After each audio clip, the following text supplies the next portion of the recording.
Now, we currently have over 4.95 billion people currently using social media worldwide. That's up more than double from the 2.7 billion we had in 2015. The average social media user engages with an average of 6.7 various social media platforms. 61.4% of global population in the world uses social media. Globally, the average time a person spends on the internet is about 2 hours, 24 minutes. Now, Facebook is a leading social media platform currently with over 3.3 billion active users, followed by YouTube with over 2.49 billion active users, then followed by WhatsApp, 2 billion, followed by Instagram, 2 billion, then WeChat, 1.33 billion, over 1.33 billion. Now, given all the statistics, what I'm trying to explain to you is that getting into 2025, this number will likely spring up very high. So this gives you an idea on what the digital space is like and what it would be like in the future and why you should get selling online. Hello and welcome to the second video of my A to Z of digital marketing. And this happens to be the part 2 of lesson 1. In this video, we're going to be talking about conversion funnel. Reasons why you are not able to sell online or some of the challenges that might restrict you from selling online. In the first video, we talked about what most people don't understand about digital marketing, and we went ahead and gave a practical explanation using Brian as an example. Now, if you're yet to watch the first video, I will kindly ask that you do so you can get a foundational understanding on what digital marketing is actually. You can find the link to the video here. And also, I have dropped a link to the complete course outline on this video description below. Kindly click and go through so you can understand what journey we're currently on. So now, talking about reasons and challenges you might be having selling online, there are so many reasons why someone will literally not be able to make sales or not be able to convert a prospect into a paying client. Now, one of these reasons, majorly as far as I'm concerned, I think that's more of the first number one reasons is your product. Yes. Now, most times people tend to get so carried away by the fact that, okay, the strategies put in place to sell this product is very important. Yes, of course, they are very important. But your product itself, if you have a very good product, it's going to speak for itself. You don't need to do so much, you don't need to make so much noise. It's going to just stand in that space where people get to use it. They help you automatically remarket themselves. That's like saying your product is marketing itself. Now, so number one thing I think you should consider first of all is the product. Making sure your product is marketable is very important, and you don't want to project features of your product that your product itself doesn't hold. This is more of like you telling somebody, my product can do this, my product can do that, and at the end of the day, people get to use your product and they don't find anything related to what you projected in more of like your ad or your publicity. It's really going to tell down on your product. And for those who eventually got it in the past, they might come back with bad testimony and you might not be able to manage this whole stuff. So it's very important you get to clear that assurance on your product part first of all before you even start getting into the digital space to make any form of marketing. So your product is number one. If your product is very good, it's already done almost half the marketing for you. So people get to use it and they want to come. Your number of recurring customers increases. Your number of new customers automatically spring up. And definitely people will do marketing for you. So you have to come to that conclusion that your product is very, very good. Secondly, some people think increasing your advertising budget automatically increase sales. No, that's not so true. Of course, increasing your advertising budget will tend to trigger your impressions and all that. People who get to see your product online, yes, it will do that. But what helps you make sale is your conversion funnel. Now, by that, I mean your landing page or your social media page. So eventually, we know when you set an ad, you automatically direct them to a page which might likely be your landing page or your social media page. So what keeps these people to buy is not even the ad. The ad has played its role of which it helps these people see your product. Now, what will convince them to understand your product is actually a very good product is your landing page or your social media page. So for example, let's say I sell a laptop and I take a nice picture of my laptop and then I run a Facebook ad on a budget of, let's say, $100. And then anyone who clicks on my laptop, of course, that's the ad. Anyone who clicks on it automatically gets to a landing page, or okay, let's say a landing page. So let's say this is what my landing page would look like. Now, This is where my conversion funnel begins. Like I said before, what keeps people to want to buy your stuff, what makes them motivated to want to buy your product, is not the ad you run. It's not just the ad. It's majorly your landing page that keeps them. That's your sales, your conversion funnel. So for this example, I choose to run my ad with a budget of $100. And so eventually, this is what my landing page would look like. What I would do on my landing page is highlight the product that is on sale, which is a laptop.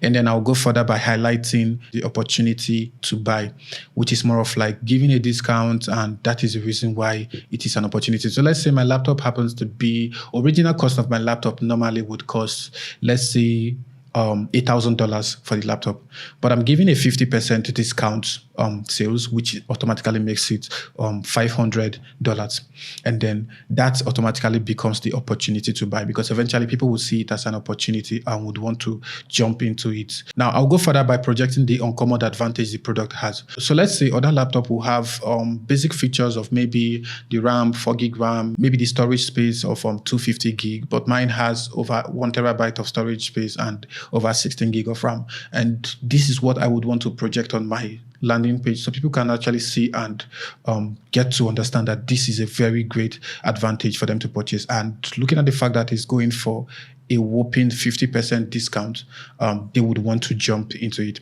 So I'll highlight that also, which is more of like the common advantage. And then I will add a call to action.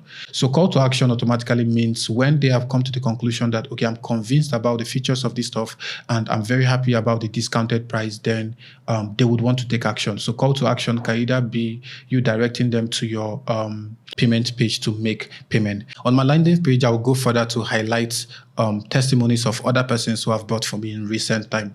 Now, this will also encourage them in case, because you have people who, after they see the discounts, after they go to see the features and all that, they're still not totally convinced about this stuff. They still want to know more. They still have doubts. People originally generate doubt themselves, especially when they see something that kind of like seems too good to be true. So they look at it from all angles. So now, what helps them at this point is what other people that have gotten this stuff say, because they believe that most of the times the product owner might not want to be totally sincere, because of course he or she wants to make sales.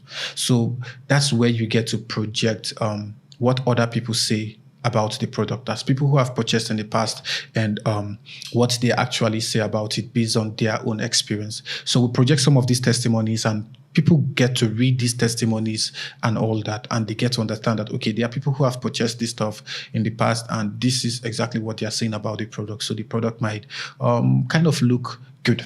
So now, after projecting testimonies of people who have purchased in the past, then I will add a lead magnet. Now, a lead magnet on my landing page is more of like me capturing the attention of people who likely will slide my 50% discount, people who will slide the features of the product, which is good, people who will slide what they call it now, people who will slide the testimonies from people who have purchased before. And when all these people slide all this, they come to the lead magnet. Now, the lead magnet is more of like a system used to capture people. They don't need to buy instantly. Now, what it does is that it helps you suck out data of people who came to that platform. Now, most times this data covers your first name, email, and phone number.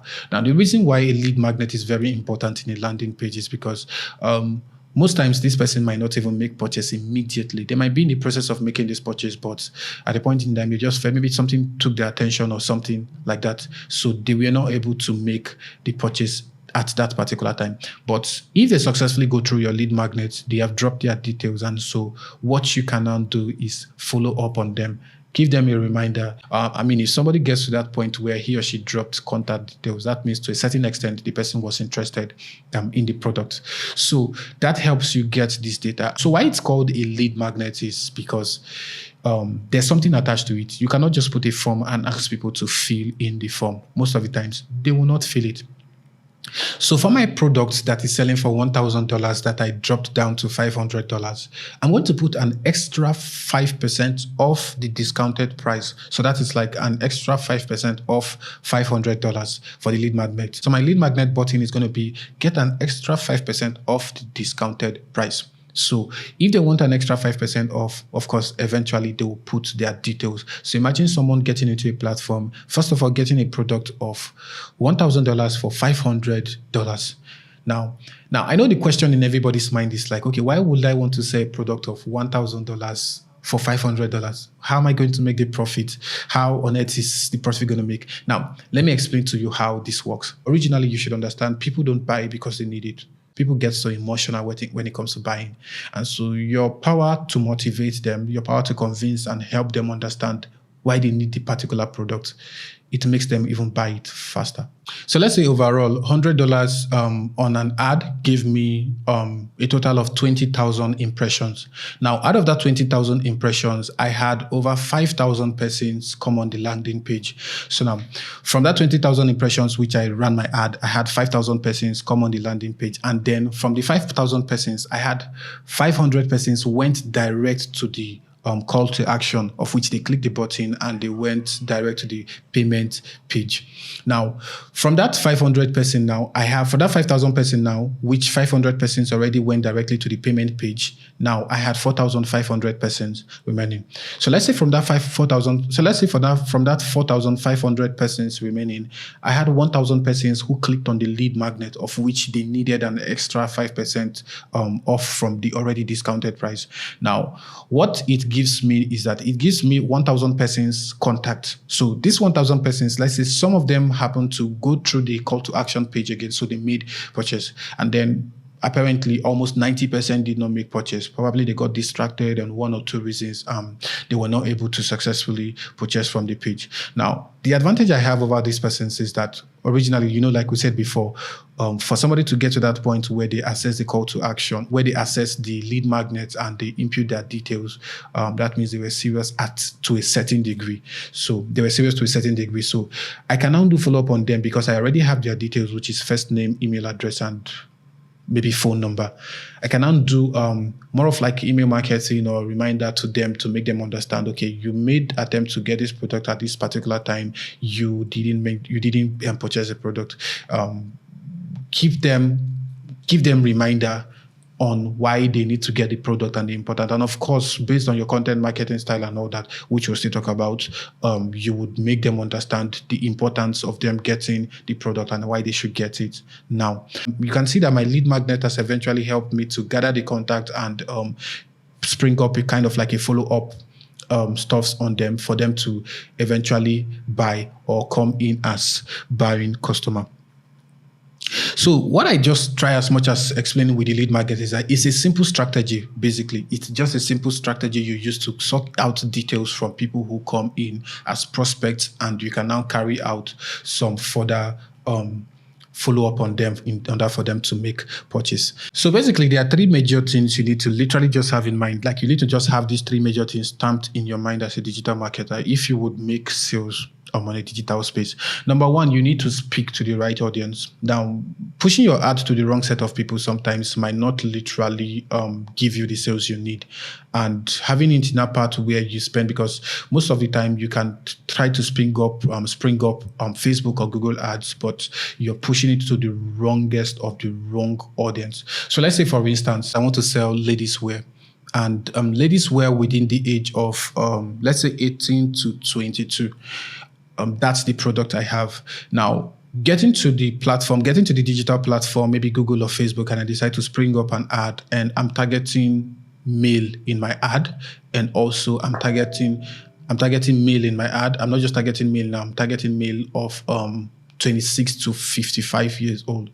That's totally me targeting the wrong set of persons. So it is very important if you literally would want to get into the point where you make sales. The very first thing is push it out to the right audience. And then the second thing is push it out to the right audience at the right time. That's push it out to them at the particular right time. Sometimes there are times when somebody gets across a product and they're trying as much as possible to do other things. That's when it flashes their face.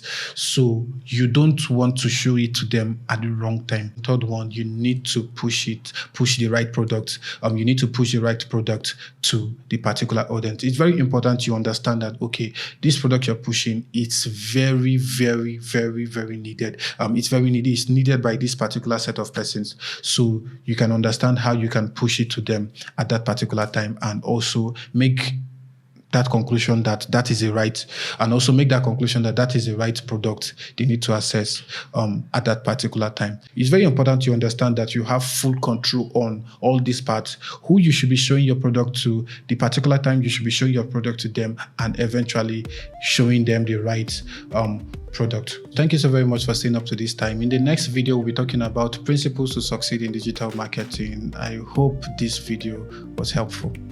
Thank you.